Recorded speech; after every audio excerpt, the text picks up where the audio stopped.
Hello students, आप सभी लोगों का आज की क्लास में बहुत बहुत स्वागत है। स्टूडेंट, जैसा कि आप सभी को पता है, हम लोग अभी पिछली 2 क्लासों से पॉलीमर चैप्टर को पढ़ रहे हैं। बड़ा ही इंटरेस्टिंग चैप्टर है और एक ऐसा चैप्टर है जिसमें जिस चैप्टर में जितनी भी चीज़ें इस्तेमाल हो रही हैं वो सब आपकी कहीं ना कहीं डेली लाइफ से रिलेटेड है। फिर चाहे वो प्लास्टिक से बनी हुई कोई भी चीज़ हो, रबर हो, टायर हो, या और भी तमाम सारे जो आप घरों में सामान यूज़ करते हैं, उनमें से मोस्टली सामान जिन चीज़ों से बने होते हैं वो सब पॉलीमर्स होते हैं। और पॉलीमर चैप्टर में हम लोगों ने काफ़ी कुछ पढ़ लिया है। इन सभी टॉपिक्स में अगर हम बात करें, हम लोग क्या क्या चीज़ पढ़ चुके हैं, मैं हल्का सा एक रिकॉल आपको करवा रहा हूँ। आप थोड़ा सा देखिए हम लोगों ने क्या क्या चीज़ पढ़ ली है। सबसे पहले हम लोगों ने जाना कि पॉलीमराइजेशन क्या होता है, जिसमें हमने सीखा कि मोनोमर्स क्या होते हैं, पॉलीमर्स क्या होते हैं। मोनोमर से पॉलीमर बनने की जो प्रोसेस है उसको हम पॉलीमराइजेशन कहते हैं, और इसको एग्जाम्पल्स के थ्रू हमने काफ़ी कुछ समझने की कोशिश करी थी। उसके बाद हम लोगों ने पॉलीमर के क्लासिफिकेशन के बारे में बात करी थी। पॉलीमर्स को हमने क्लासिफाई किया था सोर्स के बेस पर, स्ट्रक्चर के बेस पर, मोड ऑफ पॉलीमराइजेशन के बेस पर, मॉलिक्यूलर फोर्सेस के बेस पर, और ग्रोथ पॉलीमराइजेशन के बेस पर। सोर्स के बेस पर हमने natural polymer, synthetic polymer, semi synthetic polymer की बात करी थी। तो स्ट्रक्चर के बेस पर हम लोगों ने linear polymer, branch chain polymer और क्रॉस लिंक पॉलीमर का डिटेल समझा था। मोड ऑफ पॉलीमराइजेशन में हमने एडिशन पॉलीमर और कंडेंसेशन पॉलीमर के बारे में पढ़ा था। मॉलिक्यूलर फोर्सेस के बेस पर हम लोगों ने पॉलीमर्स को 4 भागों में बांटा था, जिसमें हम लोगों ने इलास्टोमर, उसके बाद फाइबर, उसके बाद थर्मोप्लास्टिक और थर्मोसेटिंग प्लास्टिक के बारे में बात करी थी। और लास्ट था ग्रोथ पॉलीमराइजेशन में। इसमें भी हम लोगों ने 2 पार्ट्स में, एक स्टेप पॉलीमराइजेशन और आपका एडिशन पॉलीमराइजेशन के बारे में हम लोगों ने डिस्कस किया था। इसके बाद हम लोगों ने बात करी थी टाइप ऑफ पॉलीमराइजेशन रिएक्शन। हमने देखा था कि जो पॉलीमराइजेशन रिएक्शन है उनको हम 3 भागों में बांटते हैं: एडिशन पॉलीमराइजेशन, कंडेंसेशन पॉलीमराइजेशन और कोपॉलीमराइजेशन। हमने सबसे पहले एडिशन पॉलीमराइजेशन को और उसकी मैकेनिज्म को सीखा था। आपने इसमें सीखा था कि जो हमारा पॉलीमराइजेशन है, इवन एडिशन पॉलीमराइजेशन है, वो फ्री रेडिकल मैकेनिज्म के थ्रू प्रोसीड करता है, जिसमें chain initiation step, chain propagation step और चेन टर्मिनेशन स्टेप्स आते हैं। ये हमारे पहली क्लास में इतना टॉपिक कवर करना था हम लोगों को, मगर हमने फर्स्ट क्लास में कवर किया था मॉलिक्यूलर फोर्सेस के बेस पर हम क्लासिफिकेशन तक फर्स्ट वीडियो में हमने देखा था। और उसके बाद मॉलिक्यूलर फोर्सेस के बेस पर क्लासिफिकेशन से ऑनवर्ड्स हम लोगों ने सेकंड क्लास में कवर किया था। ये सब चीज़ें हमारी हो गई थी। अब हम लोग सेकंड क्लास में ही, मतलब हमारे सेकंड वीडियो में ही हमने डिस्कस किया था some important addition polymers and their uses, जिसमें हमने पॉलीथीन के बारे में पढ़ा था। आपको पता होगा इसमें हमने 2 तरह की पॉलीथीन की बात करी थी, लो डेंसिटी पॉलीथीन और हाई डेंसिटी पॉलीथीन। जिन्होंने पिछला वीडियो देखा होगा उनको पता चल गया होगा कि हम किस टॉपिक पर बात कर रहे हैं। हमने टेफ्लॉन के बारे में भी पढ़ा था। टेफ्लॉन, जिसको हम PTFE बोलते हैं, पॉली टेट्राफ्लोरोएथिलीन, जिसका मोनोमर टेट्राफ्लोरोएथिलीन होता है, और PTFE जिसको हम टेफ्लॉन के नाम से जानते हैं। इसका यूज़ जो है वो स्पेशली नॉन स्टिक यूटेंसिल्स में जो लेयर होती है उसके लिए इस्तेमाल होने वाला ये सब्सटेंस है। और उसके बाद हम लोगों ने एक तीसरा एडिशन पॉलीमर पढ़ा था, जिसको हमने पॉलीएक्रिलोनाइट्राइल को शॉर्ट में बोला था पेन। यहाँ तक हम लोगों ने पढ़ लिया था। ये एडिशन पॉलीमर्स के बारे में इतनी चीज़ें हो चुकी थी। हम लोग जिस टॉपिक के बारे में लास्ट वीडियो में थे उस टॉपिक का नाम था कंडेंसेशन पॉलीमराइजेशन। ये वो टॉपिक था जहां हम पढ़ रहे थे, जहां हमने स्टार्ट किया था, और ऑनवर्ड्स बाकी बची हुई सेगमेंट्स को हम लोग आज की क्लास में कवर करने की कोशिश करेंगे। तो कंडेंसेशन पॉलीमराइजेशन के बारे में हम लोग पढ़ना स्टार्ट करते हैं। कंडेंसेशन पॉलीमराइजेशन के बारे में हम लोग पढ़ना स्टार्ट करते हैं। देखिए, हमने बताया था कंडेंसेशन पॉलीमराइजेशन में बेसिकली क्या होता है, दो यूनिट्स रहती हैं और यूनिट्स कुछ इस तरह रहती हैं कि उनमें बाई फंक्शनल ग्रुप रहता है। तो बाई फंक्शनल ग्रुप आपस में जुड़ते हैं और जुड़ने से एक स्मॉल या कहें तो छोटा मॉलिक्यूल जो है वो स्किप आउट हो जाता है। दो यूनिट्स जुड़ जाती हैं और जो जुड़ने वाली यूनिट्स हैं उसमें फिर से दो फंक्शनल ग्रुप दिखाई देते हैं। एक फंक्शनल ग्रुप एक टर्मिनल पर रहता है, दूसरा फंक्शनल ग्रुप दूसरे टर्मिनल पर रहता है, और ऐसा होने की वजह से इसी तरह की एक और यूनिट उससे जुड़ जाती है। उसमें भी जुड़ने के बाद दो फंक्शनल ग्रुप रहते हैं, तो फिर तीसरी यूनिट, चौथी यूनिट, इस तरह से मल्टीपल यूनिट्स जुड़ती चली जाती हैं और जुड़ने के दौरान एक छोटा मॉलिक्यूल बाहर निकल जाता है। और ऐसी रिएक्शन को हम कंडेंसेशन रिएक्शन कहते हैं, और इस रिएक्शन से बनने वाले पॉलीमर को हम कंडेंसेशन पॉलीमर कहते हैं। कंडेंसेशन पॉलीमर के बारे में हम लोगों ने काफ़ी डिटेल में 2-3 बार डिस्कस कर लिया है, तो हमें लगता है इतना रिकॉल करने पर आपको समझ में आ गया होगा कि कंडेंसेशन पॉलीमर में हम बात किस चीज़ की कर रहे हैं। अब हम बात करते हैं कंडेंसेशन पॉलीमर में हम लोगों को पढ़ना क्या क्या है। तो देखो, सबसे पहले हम लोगों को पढ़ना है इसमें पॉलीएमाइड। पॉलीएमाइड का मतलब हुआ जिसमें CONH ग्रुप का रिपीटेशन हो जाए, इसको बोलते हैं एमाइड लिंकेज। इसको एमाइड लिंकेज कहते हैं या पेप्टाइड लिंकेज भी कहते हैं, मगर यहाँ पर हम पेप्टाइड्स की बात नहीं कर रहे हैं, यहाँ हम एमाइड्स से रिलेटेड बात हो रही है। तो इसको हम बोलते हैं एमाइड लिंकेज। मतलब ये चीज़ रिपीट होती चली जाए।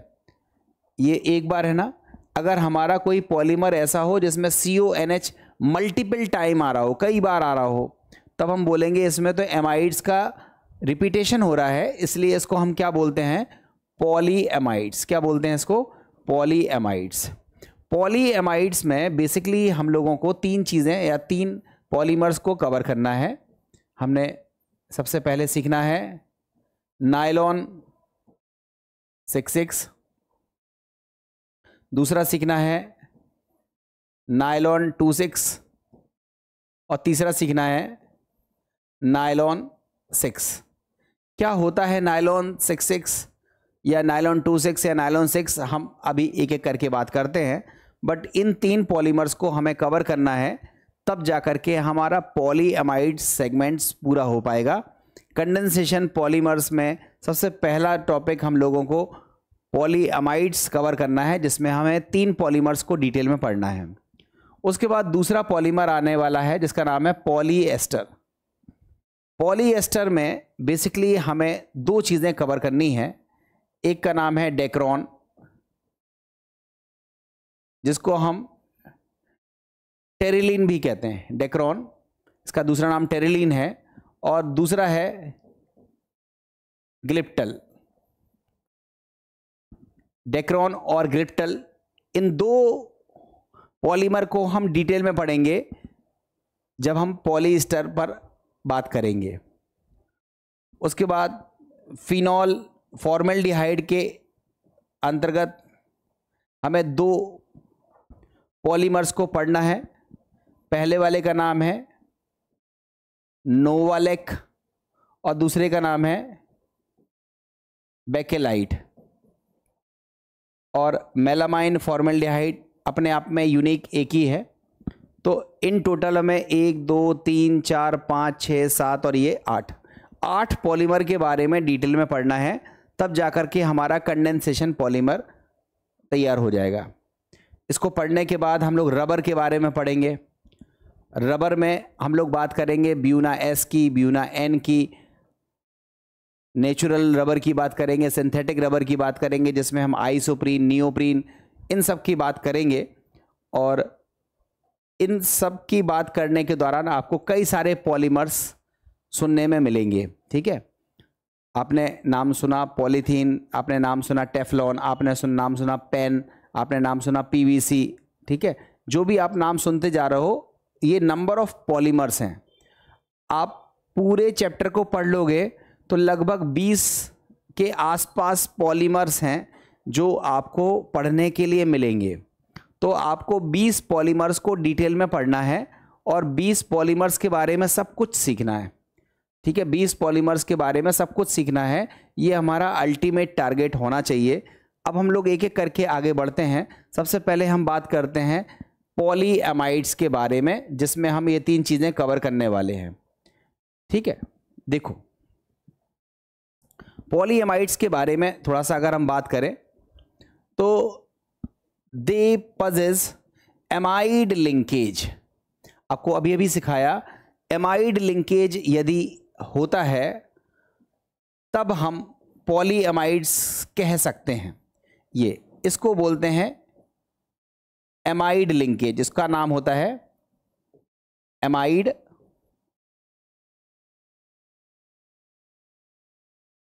लिंकेज। अब ढेर सारे एमाइड लिंकेज रहेंगे तो एमाइड लिंकेजेस, तो they possess amide linkages and are important class of synthetic fibre. जब ढेर सारे एमाइड लिंकेज मौजूद रहेंगे तब हम उसको पॉलीएमाइड्स कहेंगे। और जो पॉलीएमाइड्स हैं वो बेसिकली फाइबर की कैटेगरी में आते हैं। हमने आपको बताया था 4 तरह के हमारे पॉलीमर्स हम मॉलिक्यूलर फोर्स के बेस पर बांटते हैं, elastomer, fibre, thermoplastic, thermosetting plastic. तो यहाँ जो हमारा पॉलीएमाइड्स हैं बेसिकली वो किस कैटेगरी में आते हैं? सिंथेटिक फाइबर की कैटेगरी में आते हैं। सिंथेटिक इसलिए लगा है क्योंकि मैन मेड है, तो सिंथेटिक फाइबर्स की कैटेगरी में आते हैं और इन्हें हम नायलॉन्स के नाम से भी जानते हैं। मतलब जो पॉलीएमाइड्स हैं बेसिकली वो सिंथेटिक फाइबर की कैटेगरी में आते हैं और ऐसे फाइबर को हम क्या बोलते हैं जिसमें पॉलीएमाइड्स होता है, उसको हम बोलते हैं नायलॉन्स। ठीक है। अब बात आती है पॉलीएमाइड्स बनते कैसे होंगे। तो पॉलीएमाइड्स बनाने के लिए हमें 2 चीज़ें चाहिए। पहला चाहिए डाई अमाइन। डाई अमाइन का मतलब जानते हो आप, एक NH2, यहाँ कुछ कार्बन हो सकते हैं, मान लिया हमने 6 कार्बन है और फिर एक और NH2। तो देखो 2 NH2 अगर आपको दिखेंगे तो उसको हम बोलते हैं डाई अमाइन। फिलहाल यहाँ 6 कार्बन है तो इसका नाम है हेक्सा मैथिलीन डाई अमाइन, इसको बोलेंगे हेक्सा मैथिलीन डाई अमाइन। और इसका हम रिएक्शन कराएंगे किसके साथ? टेरेफ्थैलिक एसिड से।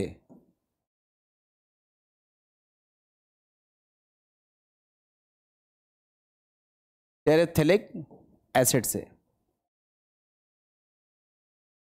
टेरेफ्थैलिक एसिड का जो फॉर्मूला है वो कुछ इस तरह से रहेगा।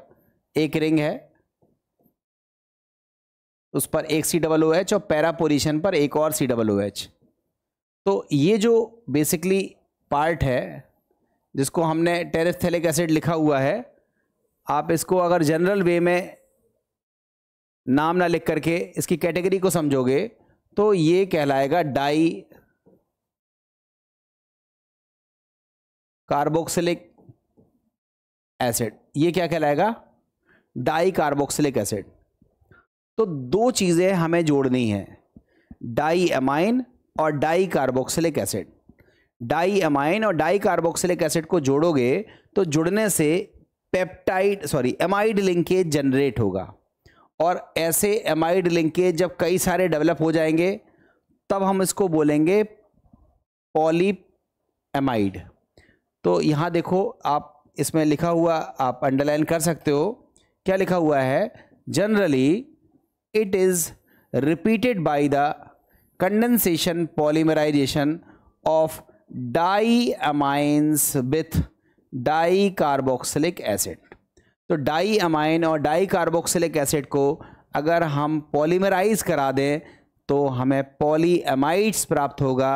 अब पॉलीएमाइड्स में नायलॉन 6,6 कब प्राप्त होगा, नायलॉन 2,6 कब प्राप्त होगा और नायलॉन 6 कब प्राप्त होगा, ये हमारा टारगेट है। तो हम लोग आगे चीज़ को समझते हैं। कंडेंसेशन पॉलीमर में हम लोग पहली कैटेगरी पढ़ रहे हैं पॉलीएमाइड्स की, जिसमें हम नायलॉन 6,6, नायलॉन 2,6 और नायलॉन 6 को पढ़ना चाहते हैं। अब देखो, सबसे पहले हम दो चीज़ें क्लियर कर लेते हैं, एक नायलॉन 6,6 और फिर नायलॉन 6। ये दोनों ज़रूरी हैं और बहुत पूछे जाते हैं। ठीक है, देखो ध्यान से देखना, हमारे पास है हेक्सामेथिलीन डाइअमाइन, ये CH2 6 बार है, हेक्सामेथिलीन डाइअमाइन। और दूसरा यूनिट है हमारे पास टेरिफ्थैलिक एसिड का, COOH रिंग के एक कार्बन पर और रिंग के पैरा पोजीशन पर दूसरा COOH, इसको बोलते हैं टेरिफ्थैलिक एसिड। इनको जब हम ज्वाइंट करेंगे, मींस पॉलीमराइजेशन कराएंगे, तो ये H2O मॉलिक्यूल निकल जाएगा और बचा हुआ हिस्सा किस तरह से रहेगा। ऐसा नहीं है कि केवल यहाँ का H और OH निकलेगा, इस साइड से भी आगे रिएक्शन होगा और इस साइड से भी आगे रिएक्शन होगा। तो इधर पर हमने एक बॉन्ड फ्री कर दिया एंड देन उसके बाद क्या है, CH2 का होल 6, देन आगे क्या है NHCO, फिर आगे क्या है बेंजीन रिंग है, फिर आगे क्या है CO, और फिर एक बॉन्ड आपका क्या हो गया, आगे की तरफ एक बॉन्ड और है, ये हमारा बॉन्ड एक और है, और इसका क्या कर दिया हमने, होल N। तो आप बताओ, इसको देखो केवल इतने को, ये है आपका एमाइड लिंकेज, और एमाइड लिंकेज मल्टीपल टाइम है, N टाइम्स है, तो इसको हम बोलते हैं पॉली एमाइड। और इस पॉलीएमाइड में जो नाम रहेगा वो रहेगा नायलॉन 6,6। ठीक है, इसको हम क्या बोलते हैं, नायलॉन 6,6। तो अगर कोई पूछे नायलॉन 6,6 कैसे बनता है, तो आप बोलोगे दो चीज़ों से।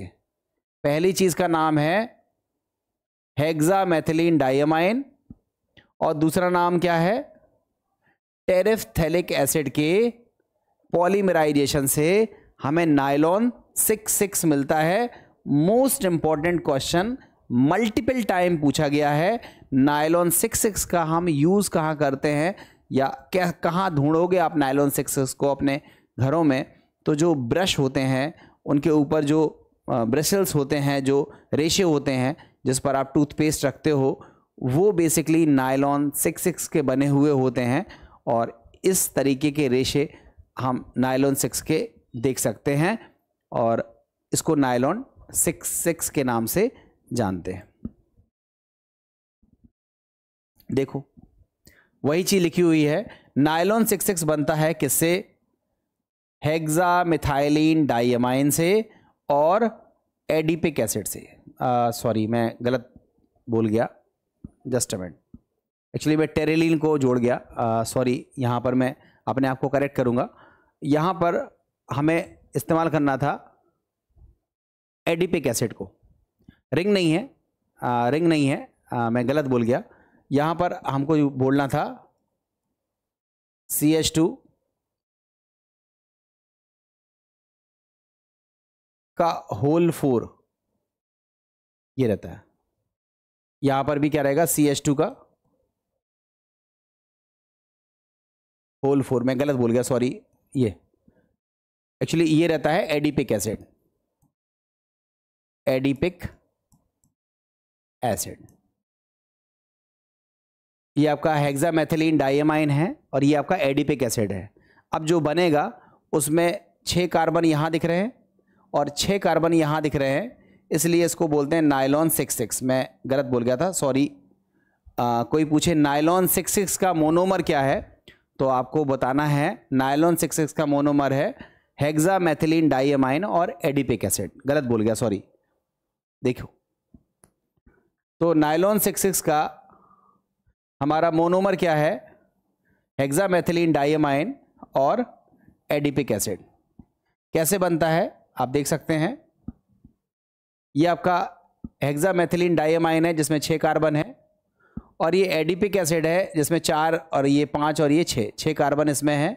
इसको हाई प्रेशर पर लगभग 553 केल्विन तापमान पर हम पॉलीमराइज कराएंगे, तो ये H2O यहाँ से निकल जाएगा और ये NHCO, ये आपका एमाइड लिंकेज डेवलप होगा, और ये एमाइड लिंकेज इस तरफ भी रहेगा, इस तरफ भी रहेगा। कई सारे एमाइड लिंकेज यहाँ डेवलप होंगे और तब हम इसको पॉली एमाइड कहेंगे, और इसका बेस्ट एग्जाम्पल है नायलॉन 66। ठीक है, याद रहेगा। अब देखो,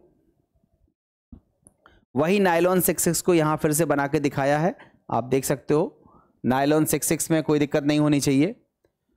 अब अगर हम इसका यूज़ देखें तो ब्रशल्स में हम इसका यूज़ करते हैं। जो ब्रश के ऊपर रेशे रहते हैं वो रेशे इसी नायलॉन 66 के बनाए जाते हैं। अब हम बात करते हैं नायलॉन 26 की। बच्चों ध्यान रखना, नायलॉन 26 जो है वो बायोडिग्रेडेबल होता है।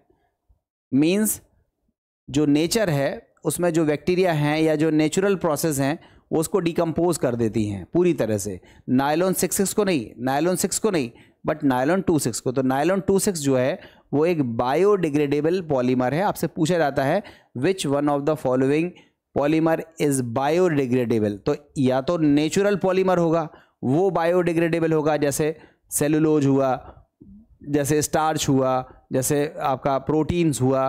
तो जो नेचर ने हमें दिए हैं वो सब बायोडिग्रेडेबल है, मगर जो मैन मेड है उनमें से सेलेक्टिव ही ऐसे हैं जो बायोडिग्रेडेबल की कैटेगरी में आते हैं। उनमें से एक का नाम क्या है? नायलॉन 26। अब नायलॉन 26 में क्या होता है, हम एक लेते हैं ग्लाइसिन और एक लेते हैं एमिनो कैप्रोइक एसिड। ठीक है, एमिनो कैप्रोइक एसिड और ग्लाइसिन। तो देखो इनके बारे में समझने की कोशिश करते हैं, और ये याद रखना ये बायोडिग्रेडेबल पॉलीमर है। इसमें नायलॉन 26 में आपको याद रखना चाहिए, ये देखो ग्लाइसिन है। ग्लाइसिन का स्ट्रक्चर आप सीख सकते हो, CH2 COOH एंड NH2, इसको बोलते हैं ग्लाइसिन। इसका नाम है ग्लाइसिन। और ये आपका क्या है? सबसे सिंपल एमिनो एसिड है। ध्यान से समझना, सबसे सिंपल एमिनो एसिड है, और वो एमिनो एसिड है जिसमें किरिल कार्बन नहीं होता है।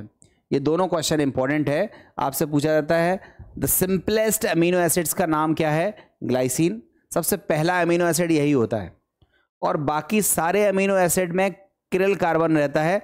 केवल एक ही एमिनो एसिड है जिसमें किरिल कार्बन नहीं है, उसका नाम क्या है? ग्लाइसिन।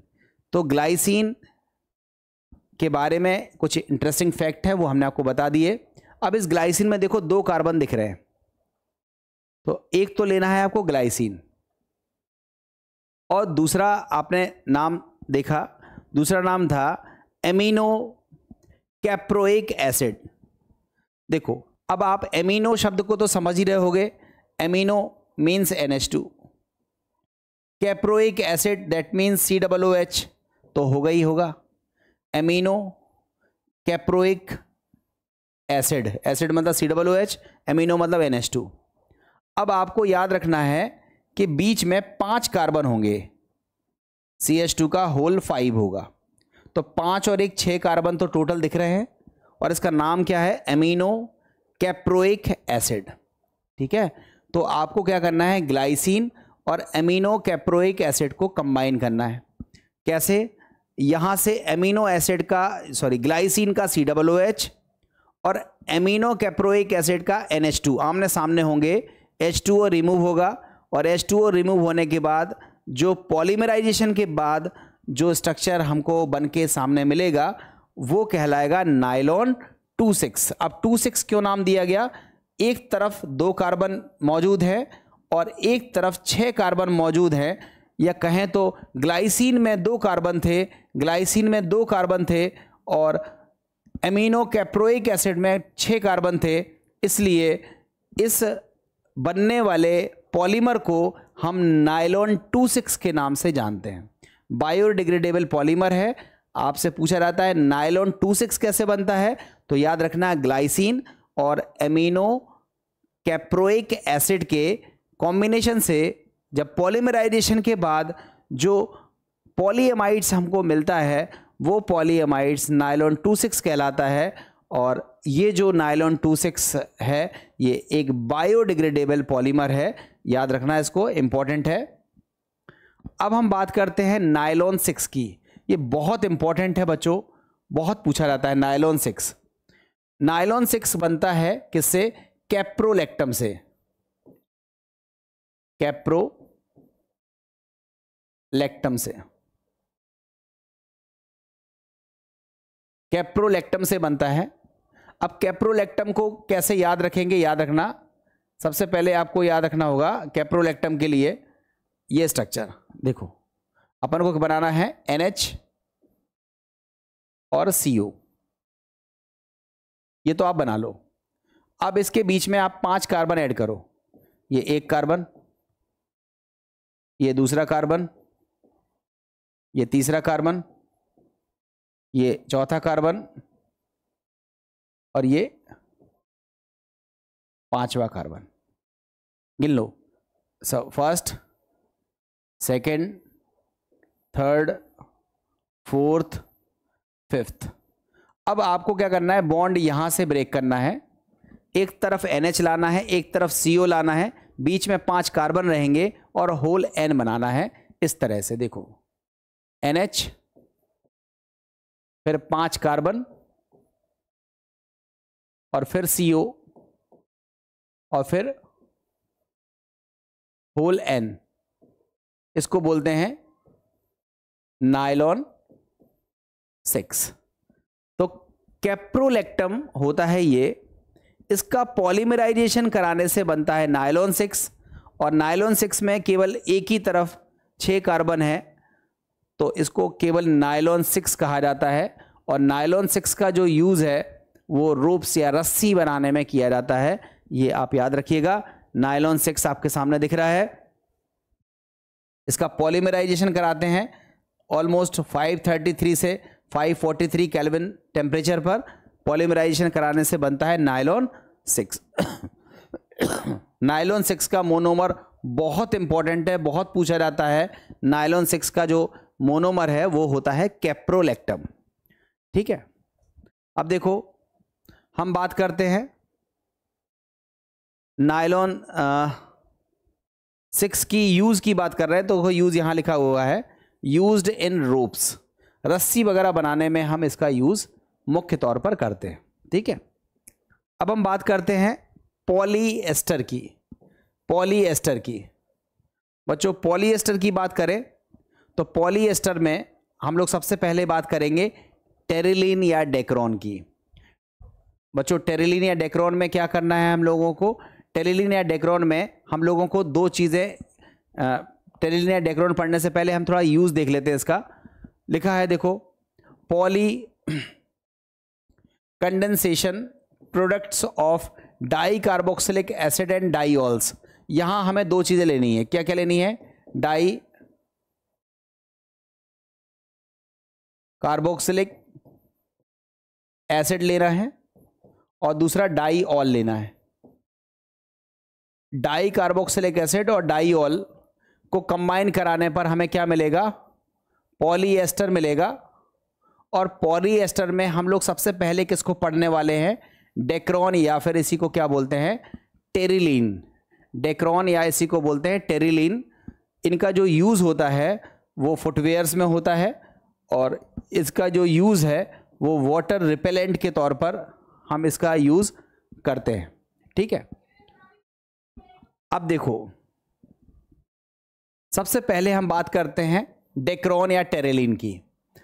आपको डेक्रोन या टेरिलीन बनाने के लिए 2 चीज़ों को लेना है। पहले का नाम है एथिलीन ग्लाइकॉल और दूसरे का नाम है टेरिफ्थैलिक एसिड। बच्चों याद रखना, मैंने नायलॉन 66 में थोड़ा सा गलत बता दिया था, उसको सही कर लेना। यहाँ पर याद रखना कि दो चीज़ें लेनी है। एथिलीन ग्लाइकॉल का फॉर्मूला रहता है CH2OH सिंगल बॉन्ड CH2OH, इसको बोलते हैं एथिलीन ग्लाइकॉल, इसका नाम है एथिलीन ग्लाइकॉल। और दूसरे का नाम है बेंजीन रिंग है, इसमें 2 COOH लगा लो, इसका नाम है टेरिफ्थैलिक एसिड।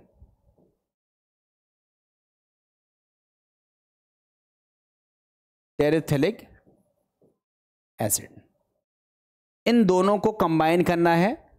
अब खुद से सोचो कंबाइन कैसे करेंगे। ये CH2OH है, ये CH2OH है, इसका रिएक्शन कराना है किसके साथ, COOH बेंजीन रिंग और एक और COOH कंबाइन कराएंगे। इस तरह से ये कंबाइन होगा और बनेगा क्या, CH2 OCO ring CO whole N। इस तरह से आपको दिखेगा ये एक ग्रुप है, ये कहलाता है एस्टर ग्रुप, और एस्टर ग्रुप का रिपीटेशन होगा कई बार, तब हम इसको बोलते हैं पॉलीएस्टर। ठीक है, आगे दिख जाएगा। तो आपको याद रखना है टेरिलीन या डेक्रोन को हम बनाते हैं दो चीज़ों को मिक्स करके। वो दो चीज़ें कौन सी होती हैं, एथिलीन ग्लाइकॉल होता है और टेरिफ्थैलिक एसिड होता है। एथिलीन ग्लाइकॉल और टेरिफ्थैलिक एसिड होता है। यहाँ देखो ये एथिलीन ग्लाइकॉल है, ये टेरिफ्थैलिक एसिड है, और जिंक एसीटेट की उपस्थिति में या एंटीमनी ऑक्साइड की उपस्थिति में हमने इसको 420 से 460 केल्विन तापमान पर पॉलीमराइज कराया। ये देखो एस्टर ग्रुप दिख रहा है और ये मल्टीपल टाइम क्रिएट होगा, तब हम इसको पॉलीएस्टर कहेंगे, और इसका नाम फिलहाल क्या है, टेरिलीन।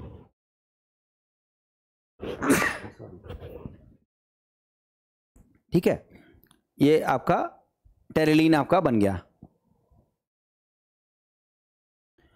अब टेरिलीन का यूज आपको बता दिया है, यूज्ड इन वुलन फाइबर्स के तौर पर, चूंकि धागा टाइप का रहता है, वुलन फाइबर्स में हम इसका यूज करते हैं। Used in blending with cotton, इसको कॉटन के साथ मिक्स करके हम कपड़े बनाने में इसका यूज करते हैं। यूज्ड इन सेफ्टी हेलमेट्स, इसको सेफ्टी हेलमेट्स वगैरह बनाने में भी हम इसका यूज करते हैं। ठीक है, अब हम बात करते हैं फिनॉल फॉर्मेल्डिहाइड पॉलीमर की। अब देखो नाम से ही पता चल रहा है, फिनॉल और फॉर्मेल्डिहाइड दो को मिक्स करना है। फिनॉल आप सब लोग जानते हो, C6H5OH को हम बोलते हैं फिनॉल, और फॉर्मेल्डिहाइड का फॉर्मूला आप जानते हो HCHO, इसको बोलते हैं फिनॉल फॉर्मेल्डिहाइड। पहले इसकी रिएक्शन कराते हैं तो ये कुछ इस तरह का कंपाउंड्स हमको मिल जाता है, OH एंड CH2OH। अब ये पोजीशन ऑर्थो पर भी आ सकता है, ये पैरा पर भी आ सकता है, और ये और इधर इस वाले ऑर्थो पर भी आ सकता है। तो कुल मिलाकर के फिनॉल फॉर्मेल्डिहाइड को कंबाइन कराने से इस तरह का कंपाउंड मिलेगा, और इस कंपाउंड के पॉलीमराइजेशन से दो संभावनाएं हैं। एक लीनियर पॉलीमराइजेशन हो, मतलब एक चेन में ग्रुप्स जुड़ते चले जाएं, ये वाले ग्रुप्स एक चेन में जुड़ते चले जाएं, तो इससे हमारा जो पॉलीमर बनेगा उसका नाम रहेगा नोवालेक। पेंट्स इंडस्ट्री में इसका यूज होता है, पेंट्स इंडस्ट्री में इसका यूज होता है। और अगर पॉलीमराइजेशन क्रॉस लिंक हो जाए तो इसको बेकेलाइट, इससे क्या बनेगा, बेकेलाइट बनेगा। तो ये आपको याद रखना है, लीनियर पॉलीमराइजेशन से नोवालेक और क्रॉस लिंक पॉलीमराइजेशन से हमें बेकेलाइट मिलेगा। किसके, फिनॉल फॉर्मेल्डिहाइड से बनने वाले प्रोडक्ट के लीनियर पॉलीमराइजेशन से नोवालेक और क्रॉस लिंक पॉलीमराइजेशन से बेकेलाइट बनता है। इसको आपको याद रखना चाहिए। देखो लिखा भी है, it is obtained bye the condensation reaction of phenol with formaldehyde. Phenol और फॉर्मेल्डिहाइड को हम कंबाइन कर रहे हैं, एक कंडेंसेशन प्रोडक्ट बना रहे हैं, और वो कैसे बन रहा है उसकी बात हम कर लेते हैं। मगर ये जो रिएक्शन है इसमें एसिड या बेस एज ए कैटलिस्ट हम यूज़ करते हैं, इसको आपको दिमाग में रखना चाहिए। आइए देखते हैं। देखो ये फिनॉल है, ये फॉर्मेल्डिहाइड है, एसिड या बेस हमने एज ए कैटलिस्ट यूज़ किया। आपको बताया था इसके जोड़ने से ये पदार्थ आपको मिलेगा, ये मिलेगा, ये मिलेगा, ये मिलेगा। मतलब ये एक बार जुड़ा ऑर्थो पर, ऑर्थो के साथ पैरा पर भी जुड़ गया, और दोनों ऑर्थो पर जुड़ गया, पैरा पर जुड़ गया। इसको हम बोलते हैं ऑर्थो हाइड्रोक्सी मेथिल फिनॉल। ध्यान से समझना, ये इसको क्या बोलते हैं? इसको बोलते हैं फिनॉल। इसका नाम है फिनॉल। इतनी बात तो समझ में आ रही है? इसको क्या बोलते हैं? फिनॉल। अब फिनॉल से हमने ये ग्रुप जोड़ दिया। अब कहोगे ये कौन सा ग्रुप है? तो इसको बोलो हाइड्रोक्सी। और अगर ये OH ना होता तो CH3 को क्या बोलते हैं? मैथिल। तो इसका नाम हो गया हाइड्रोक्सी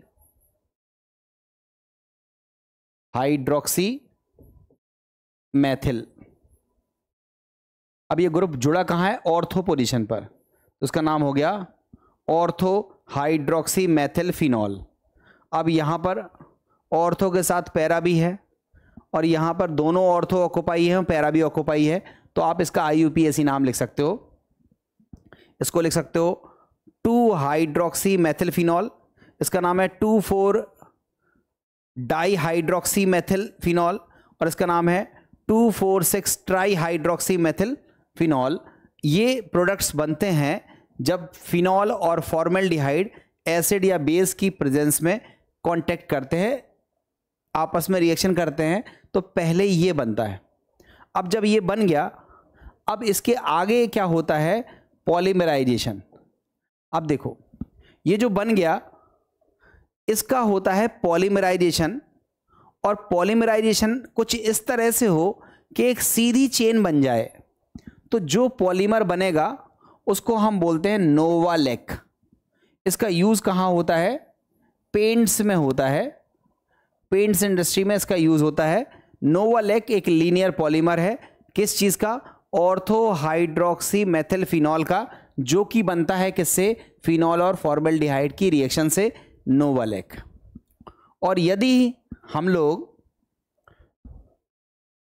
ये जो नोवालेक है उसमें फॉर्मेल्डिहाइड मिलाकर फर्दर क्रॉस लिंक पॉलीमराइजेशन करा दें, तो फर्दर पॉलीमराइजेशन कराने से हमें क्रॉस लिंक पॉलीमर मिलेगा, जिसको हम बोलते हैं बेकेलाइट।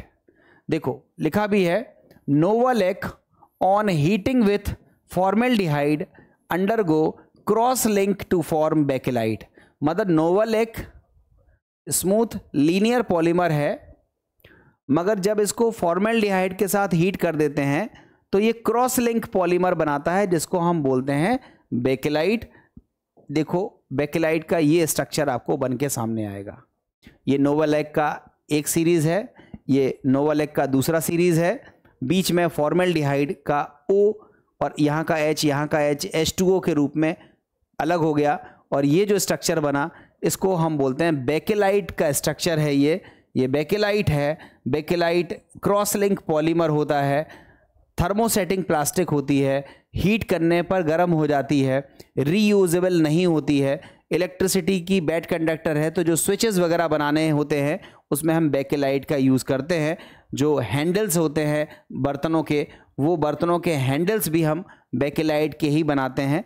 क्यों बनाते हैं? क्योंकि ये हीट और इलेक्ट्रिसिटी दोनों के लिए बैड कंडक्टर का काम करता है। इसलिए जो हैंडल्स हैं कुकर के, बर्तनों के, या जो हैंडल्स के अलावा स्विचेस हैं, वो हम बेकेलाइट का बनाते हैं। और ये वो प्लास्टिक है जो गर्म होने पर कड़क हो जाती है और रीयूजेबल नहीं होती है। ये इनफ्यूजिबल सॉलिड मास हमें मिलता है और इसको हम बेकेलाइट कहते हैं। आप बना सकते हो, ठीक है। अब देखो बेकेलाइट का यूज कहाँ होता है? Used in switches, used in combs, कंघी वगैरह बनाने में, स्विच वगैरह बनाने में, यूज्ड इन फोनोग्राफ्स रिकॉर्ड्स, और used in handles of utensils, बर्तनों के हैंडल वगैरह बनाने में हम इनका यूज़ करते हैं। ये सारे यूज़ किसके हैं? बेकेलाइट के हैं। बेकेलाइट एक थर्मोसेटिंग प्लास्टिक है, होती है। अब हम बात करते हैं एक और पॉलीमर की जो बेकेलाइट के जैसा ही होता है, और इसको हम बोलते हैं मेलामाइन फॉर्मेल्डिहाइड पॉलीमर्स। देखो, सबसे पहले आप मेलामाइन को समझने की कोशिश करो। देखो बच्चों, आप लोगों ने ये बेंजीन रिंग तो पढ़ी होगी, ये सब लोग जानते हो, ये बेंजीन रिंग बना लेते हो, सब लोग बना लेते हो, ठीक है। अब इस बेंजीन में आपको क्या करना है? 3 NH2 जोड़ देना है। एक NH2, दूसरा NH2, और ये तीसरा NH2 जोड़ दिया। अब जो बीच का कार्बन है, इस बीच के कार्बन को हम नाइट्रोजन से रिप्लेस कर दे रहे हैं। ध्यान से समझना, यहां पर हमने लगा दिया एक नाइट्रोजन, नाइट्रोजन की वैलेंसी 3 होती है, यहां लगा दिया दूसरा नाइट्रोजन, और यहां पर लगा दिया तीसरा नाइट्रोजन। अब आपको पता है इस नाइट्रोजन पर लोन पेयर होता है, इस नाइट्रोजन पर लोन पेयर है, इस पर लोन पेयर है, इस पर लोन पेयर है, इस पर भी लोन पेयर है, और इस पर भी लोन पेयर है। ये जो स्ट्रक्चर बना हुआ है, ये स्ट्रक्चर होता है किसका? मेलामाइन का। मेलामाइन का स्ट्रक्चर होता है। अब इस मेलामाइन को हम मिक्स करेंगे किसके साथ? फॉर्मेल्डिहाइड के साथ, HCHO के साथ। मेलामाइन को फॉर्मेल्डिहाइड के साथ मिक्स करेंगे तो एक पॉलीमर बनेगा जो कि बेकेलाइट जैसा रहेगा, और इसका जो यूज़ करते हैं वो अनब्रेकेबल, आपके जो कप्स होते हैं या जो आपकी प्लेट्स होती हैं जो टूटती नहीं है, अनब्रेकेबल सामान बनाने के लिए हम इसका यूज़ करते हैं। ये कड़क होता है, और मेलामाइन फॉर्मेल्डिहाइड पॉलीमर हम इसको कहते हैं।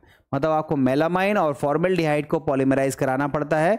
लिखा भी है, it is formed by condensation polymerisation of melamine and formaldehyde. Melamine ये है, फॉर्मेल्डिहाइड ये है, इसको मिक्स कराओ, मिक्स कराने से आपको मेलामाइन फॉर्मेल्डिहाइड पॉलीमर मिलेगा। देख सकते हो आप, ये मेलामाइन है, 6 लोन पेयर इसमें है, हर नाइट्रोजन पर लोन पेयर है, टोटल 6 नाइट्रोजन है।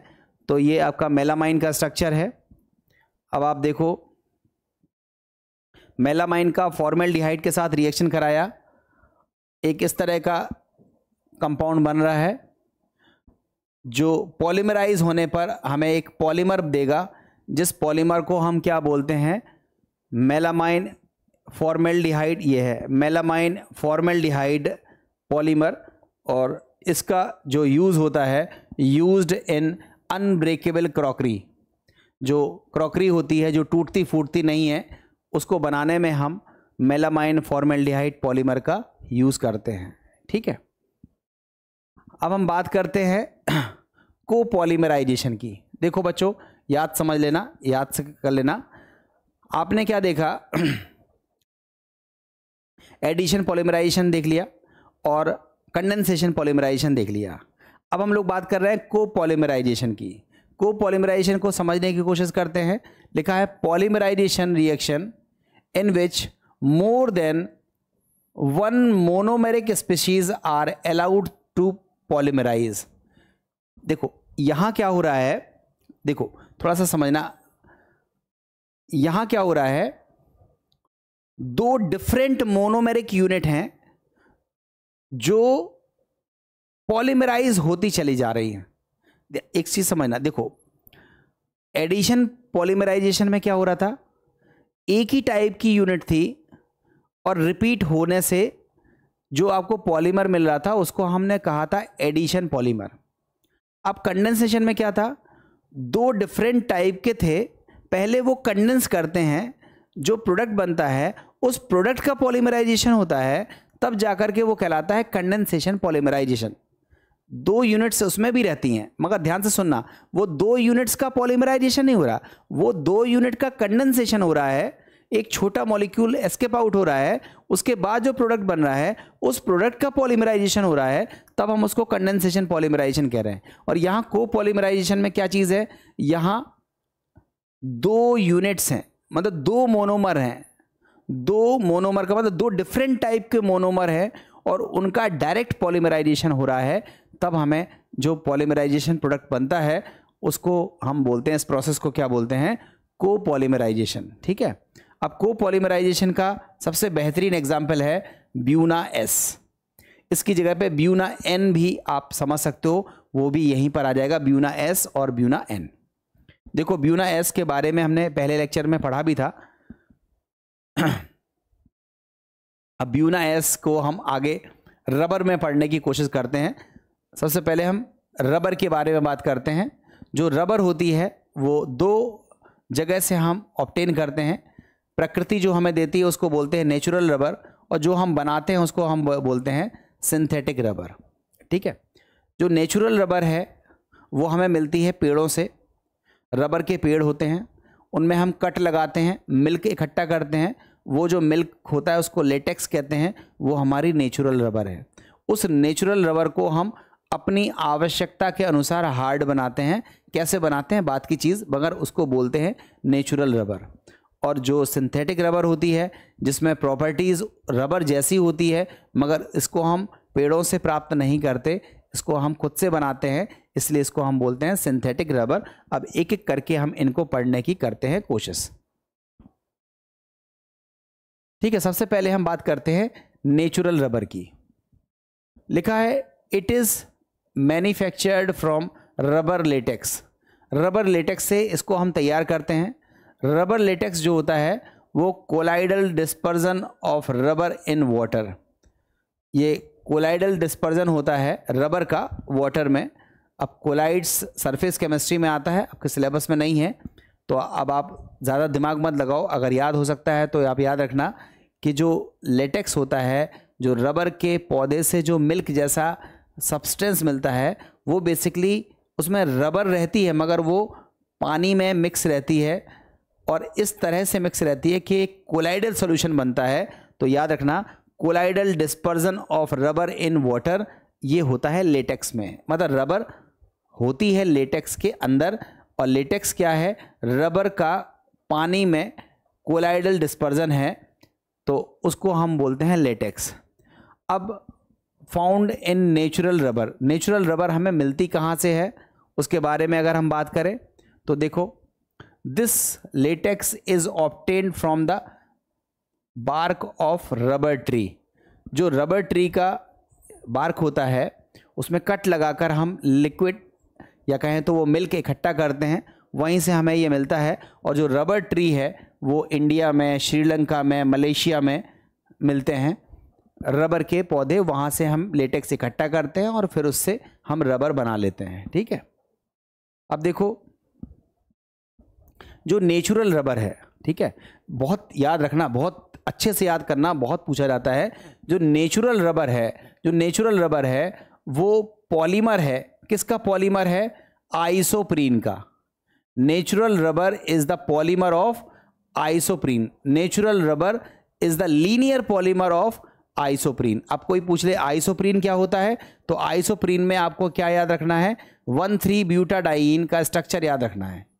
ये स्ट्रक्चर होता है,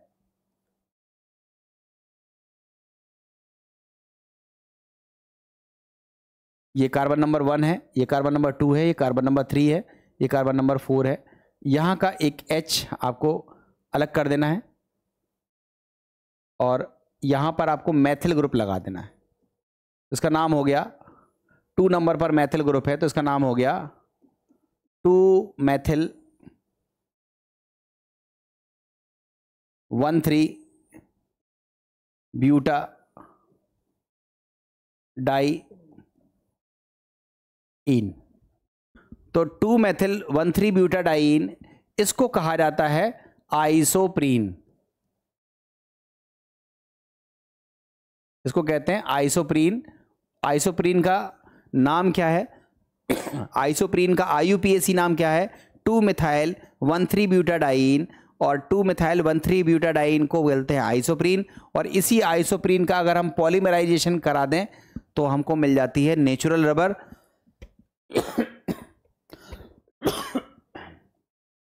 और ये जो नेचुरल रबर हमको मिल रही है ये आइसोप्रीन के पॉलीमराइजेशन से मिल रही है। ठीक है, अब हम इसकी इक्वेशन के फॉर्म में इसको सीखने की कोशिश करते हैं।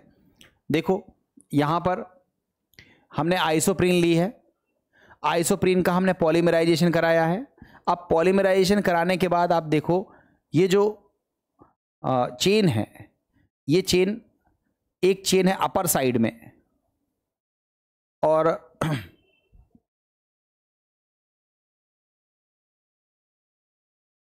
नहीं, चेन से मत देखो,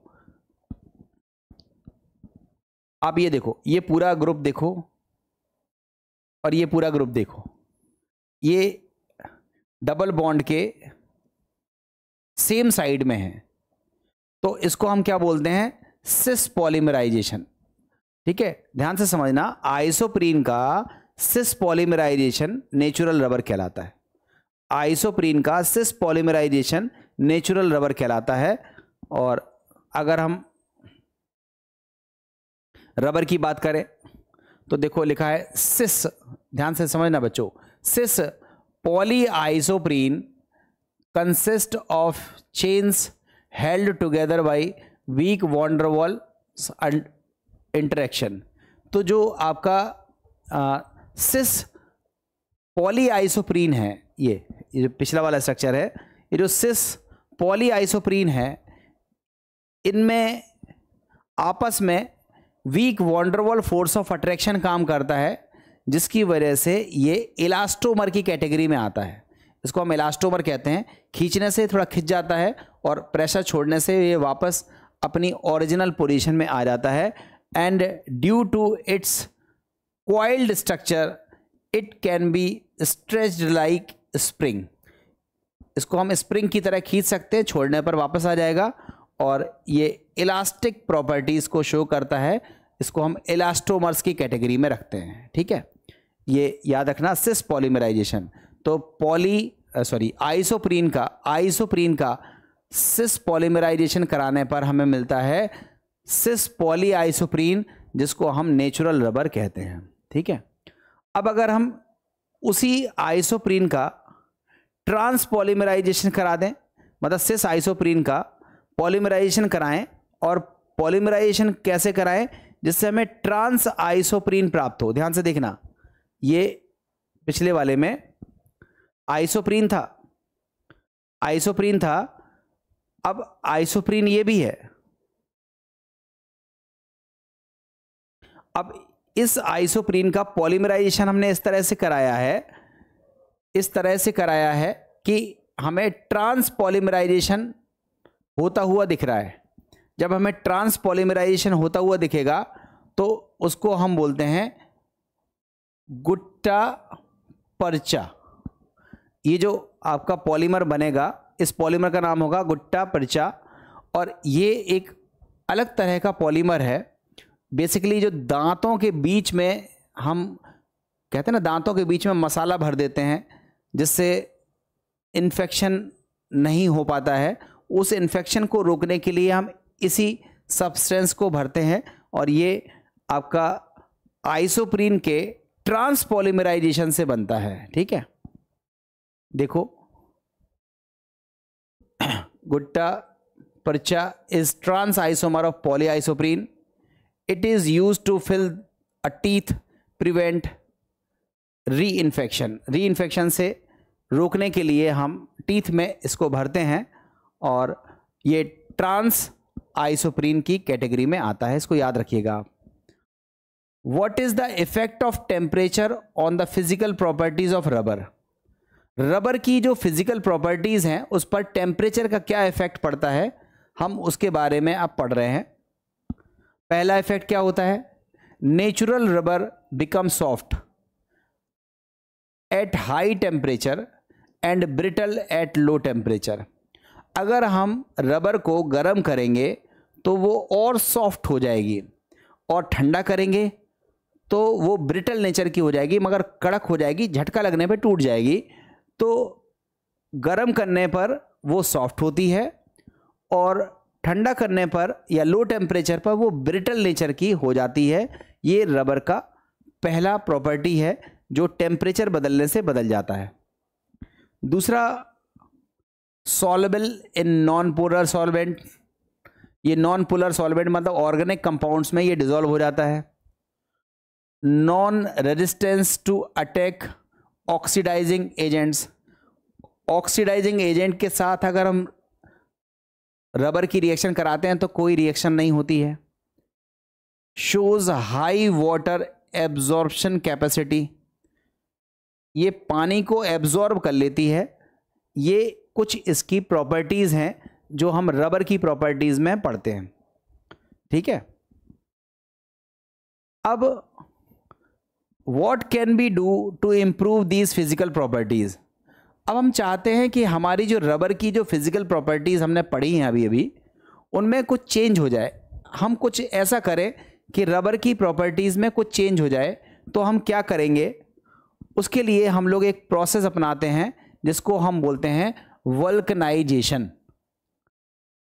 कोई पूछता है वल्कनाइजेशन ऑफ रबर क्या होता है, तो रबर की फिजिकल प्रॉपर्टीज़ में चेंज करने के लिए हम रबर में सल्फ़र मिलाते हैं, और सल्फ़र मिलाने का प्रोसेस वल्कनाइजेशन कहलाता है।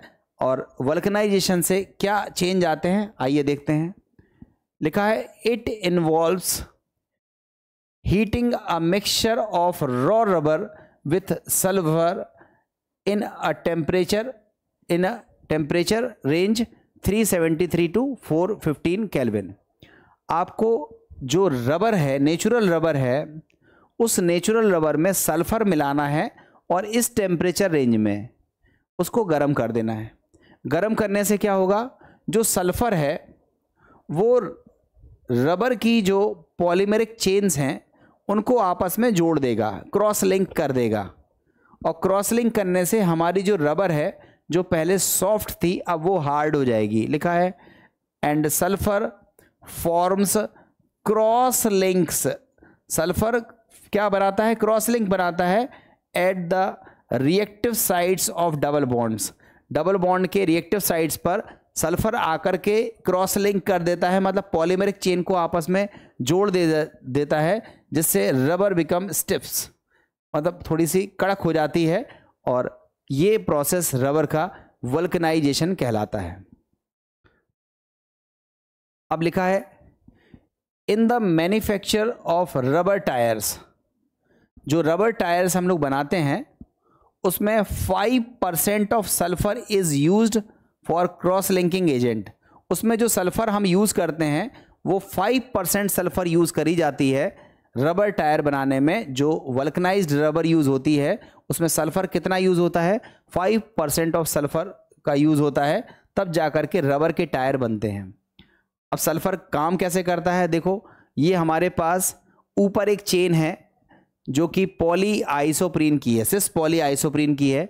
नीचे वाली चेन भी सिस पॉली आइसोप्रीन की है। इनके बीच में देखो सल्फ़र आकर के जुड़ गया, जिससे ये जो चेन्स थी वो आपस में लिंक हो गई, जुड़ गई, कड़क हो गई, स्टिफ हो गई।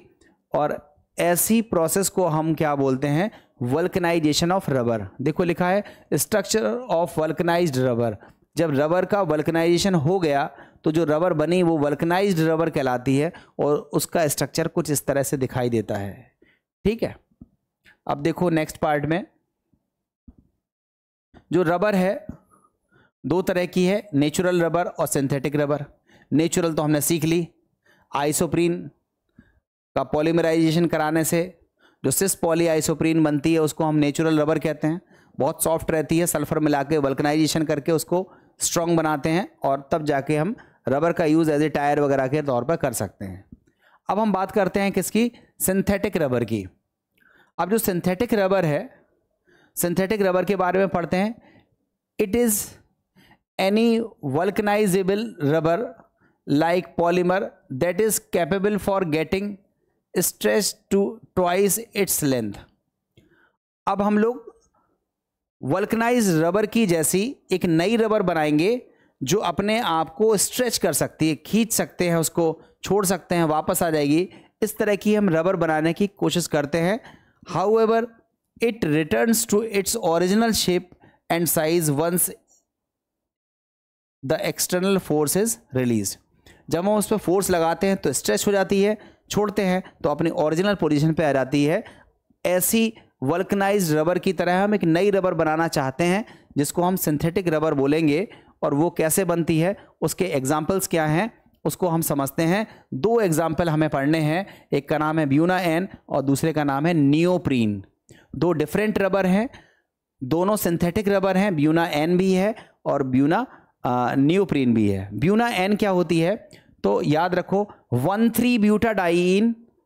1,3-ब्यूटाडाइईन का मतलब है ब्यूना, ब्यूना का मतलब 1,3-ब्यूटाडाइईन और एक्रिलोनाइट्राइल, दो चीज़ों को मिलाने से हमको क्या मिलने वाला है, ब्यूना एन। और नियोप्रीन जो कि हमारी सिंथेटिक रबर है, ये बेसिकली बन रही है क्लोरोप्रीन से। ठीक है, क्लोरोप्रीन के पॉलीमराइजेशन से हमें क्या मिलेगी, नियोप्रीन, जो कि सिंथेटिक रबर है। ठीक है, देखो सबसे पहले हम बात करते हैं नियोप्रीन की। सबसे पहले नियोप्रीन की ही बात कर रहे हैं। तो लिखा है it is obtained by free radical polymerization of chloroprene. देखो क्लोरोप्रीन के पॉलीमराइजेशन से हमें नियोप्रीन मिलती है और नियोप्रीन क्या है, एक सिंथेटिक रबर है। बच्चों ध्यान से समझना, पॉलीआइसोप्रीन, पॉलीआइसोप्रीन नेचुरल रबर है, सिस पॉलीआइसोप्रीन नेचुरल रबर है, नियोप्रीन सिंथेटिक रबर है। नियोप्रीन कैसे बनती है, पॉलीमराइजेशन के। किसके पॉलीमराइजेशन के, क्लोरोप्रीन के पॉलीमराइजेशन से। और क्लोरोप्रीन क्या होता है, 2-क्लोरो 1,3-ब्यूटाडाइईन। वहां पर 2 मेथिल था आइसोप्रीन में, यहाँ 2-क्लोरो 1,3-ब्यूटाडाइईन को बोलते हैं क्लोरोप्रीन। और क्लोरोप्रीन के फ्री रेडिकल मैकेनिज्म से जो हम पॉलीमराइजेशन से रबर बनाएंगे उसको हम बोलेंगे नियोप्रीन, जो कि एक सिंथेटिक रबर है। इस तरह से बनता है। ये क्लोरोप्रीन है, पॉलीमराइजेशन से हमें एक पॉलीमर मिल रहा है जिसको हम नियोप्रीन कह रहे हैं। और ये जो नियोप्रीन है ये आपका सिंथेटिक रबर है। इसकी विशेषता क्या है, resistant to vegetable and mineral oil. इसके ऊपर वेजिटेबल और मिनरल ऑयल अगर डालोगे तो इस पे फर्क नहीं पड़ता है। और ये इसकी विशेष प्रॉपर्टी है जिसको आपको याद रखना चाहिए।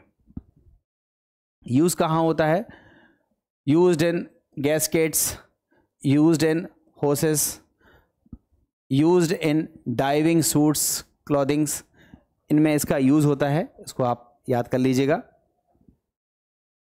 अब हम बात करते हैं बायोडिग्रेडेबल पॉलीमर की। बायोडिग्रेडेबल पॉलीमर की हम बात करें तो जो बायोडिग्रेडेबल पॉलीमर का मतलब आप समझ ही रहे होगे, ऐसा पॉलीमर जिसको नेचर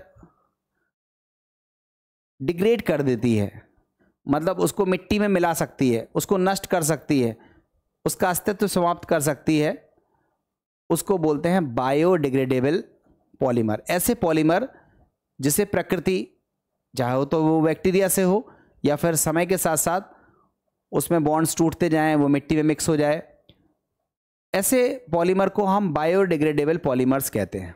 ठीक है, और बायोडिग्रेडेबल पॉलीमर्स नेचर के लिए अच्छे भी होते हैं। जो प्रकृति ने हमें दिए हैं, जो नेचुरल पॉलीमर है, उनमें से सभी बायोडिग्रेडेबल है।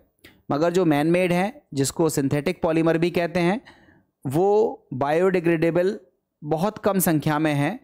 अब हम लोग नए नए पॉलीमर्स डिस्कवर कर रहे हैं, खोज रहे हैं और बना रहे हैं।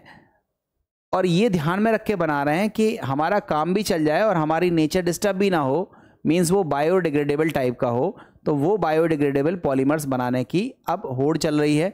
अब नए नए पॉलीमर्स डिस्कवर किए जा रहे हैं, उन्हीं के बारे में हम लोग थोड़ा पढ़ रहे हैं। लिखा है polymers polymer that undergo environment degradation and do not accumulates as solids waste. जो एनवायरमेंट के द्वारा डिग्रेड कर दिए जाए, ढेर न लगे सॉलिड वेस्ट के तौर पर उनका, ऐसे पॉलीमर को हम क्या कहते हैं, बायोडिग्रेडेबल पॉलीमर कहते हैं। ठीक है, यूज्ड इन रीयूजेबल ग्लासेस, ऐसे का यूज़ हम रीयूजेबल ग्लासेस बनाने में, यूज्ड इन पैकेजिंग, तो पैकेजिंग वगैरह में रीयूजेबल ग्लासेस बनाने में हम ऐसे पॉलीमर को यूज़ कर सकते हैं, करते हैं।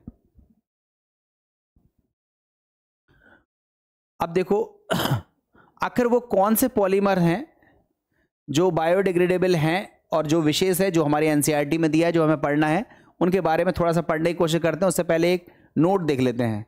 लिखा है these polymer contain functional group that are similar to functional group present in biopolymers. हमने आपको फिर बताया बहुत सारे पॉलीमर जो नेचर ने हमें दिए हैं वो बायोडिग्रेडेबल हैं। अब हम उन बायोडिग्रेडेबल पॉलीमर्स की स्टडी करते हैं, हम देखते हैं अरे इसमें ये फंक्शनल ग्रुप है, ये फंक्शनल ग्रुप है, तो हम भी क्या करते हैं जो पॉलीमर बनाते हैं उसमें कुछ उसी तरह के फंक्शनल ग्रुप लगा देते हैं, तो हमारा पॉलीमर भी बन जाता है। चूँकि वही फंक्शनल ग्रुप उसमें मौजूद रहते हैं जो नेचर ने हमें दिए हैं, तो कहीं ना कहीं वो बायोडिग्रेडेबल की टेंडेंसी रखते हैं। तो ये कुछ सोचते हुए हम नए पॉलीमर्स डिज़ाइन कर रहे हैं, नेचुरल पॉलीमर से हेल्प लेते हुए उसी तरह के फंक्शनल ग्रुप उसमें डाल रहे हैं, जिससे जो पॉलीमर हमारा बनेगा वो बायोडिग्रेडेबल होगा और वो पॉलीमर हमारा एनवायरमेंटल फ्रेंडली होगा। और वो बायोपॉलीमर्स कौन कौन से हैं जिससे हम देखते हैं, सीखते हैं, उनमें से प्रोटीन्स हैं, कार्बोहाइड्रेट्स हैं, ऐसे बहुत सारे नाम आपने सुन रखे हैं। ये नेचुरल पॉलीमर्स हैं, इनकी हेल्प से, इनको स्टडी करके हम अब नए पॉलीमर्स बना रहे हैं जो बायोडिग्रेडेबल कैटेगरी के होंगे या होने चाहिए, कुछ इस तरह का सोच रहे हैं। इनमें से दो पॉलीमर हैं जो बहुत इंपॉर्टेंट हैं। नायलॉन 26 के बारे में तो आप पढ़ चुके हो, और दूसरा बायोडिग्रेडेबल पॉलीमर है PHVB। PHVB ये दूसरा बायोडिग्रेडेबल पॉलीमर है, इसके बारे में पढ़ चुके हैं, दोबारा नहीं पढ़ा रहे हैं। इसके बारे में हम बात कर रहे हैं BHPB के बारे में।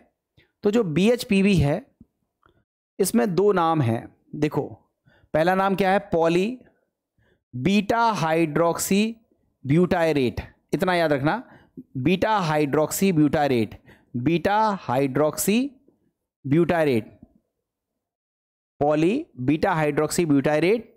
उसके बाद लिखा है को बीटा हाइड्रोक्सी वैलिरेट,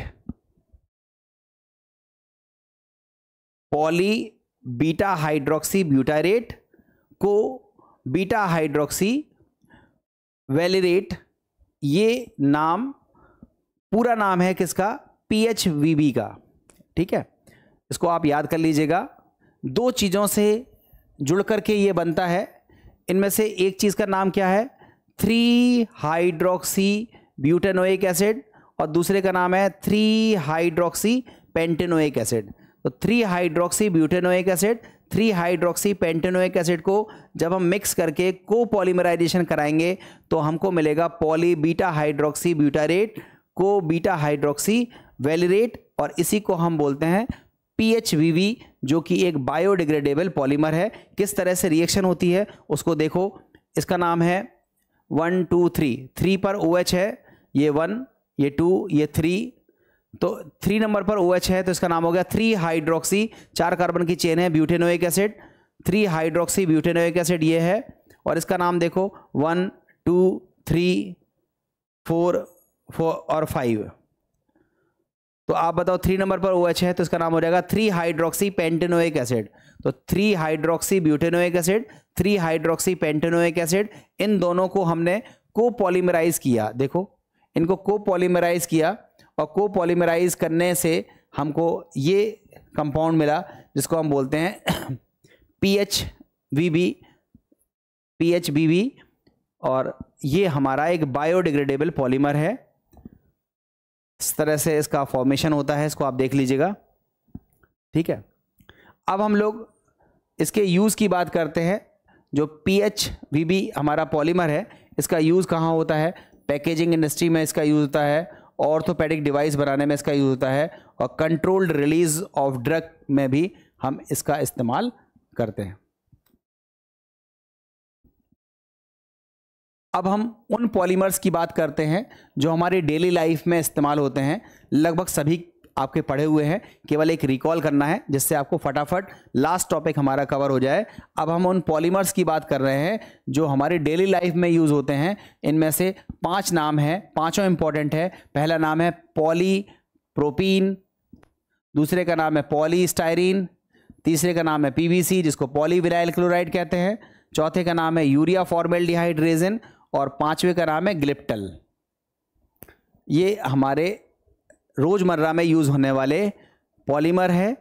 एक एक करके देखते हैं। सबसे पहले हम बात करते हैं पॉलीप्रोपीन की। आपको पता है पॉलीप्रोपीन का मोनोमर है प्रोपीन। प्रोपीन का स्ट्रक्चर जो होता है उसी को पॉलीमराइज करेंगे तो ये पॉलीप्रोपीन का स्ट्रक्चर कुछ इस तरह होगा। और इसका यूज़ कहाँ होता है?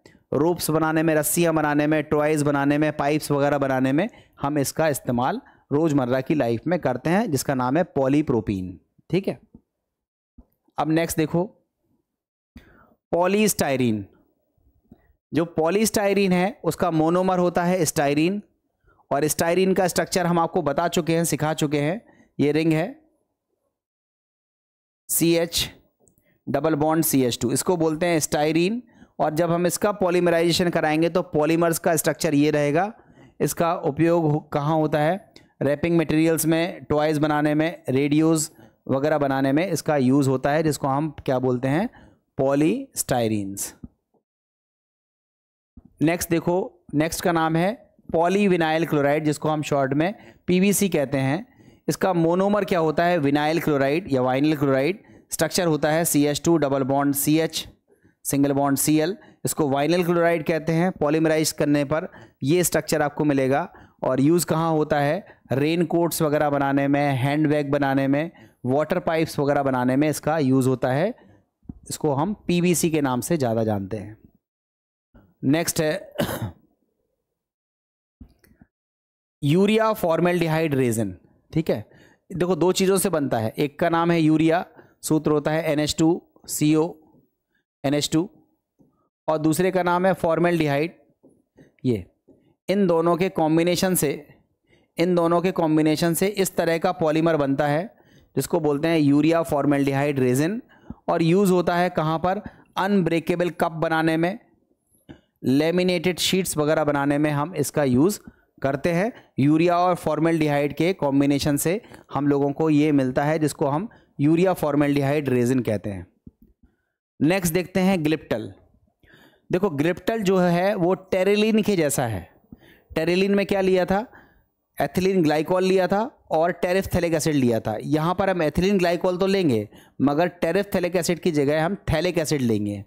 तो देखो एथिलीन ग्लाइकॉल और थैलिक एसिड। देखो एथिलीन ग्लाइकॉल का तो फॉर्मूला ये है, ये फॉर्मूला होता है एथिलीन ग्लाइकॉल का, और ये वाला फॉर्मूला होता है थैलिक एसिड का। ये वाला फॉर्मूला होता है जिसमें COOH एक दूसरे की ऑर्थो पोजीशन पर रहते हैं, तो उसको बोलते हैं थैलिक एसिड।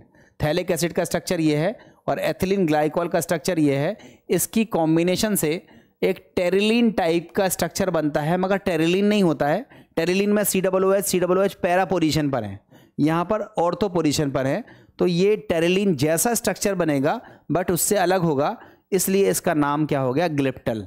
तो ये आपका ग्लिप्टल है जिसका स्ट्रक्चर आपके सामने है, और पेंट्स एंड लिकर्स में हम इसका यूज़ करते हैं और जिसको हम ग्लिप्टल कहते हैं।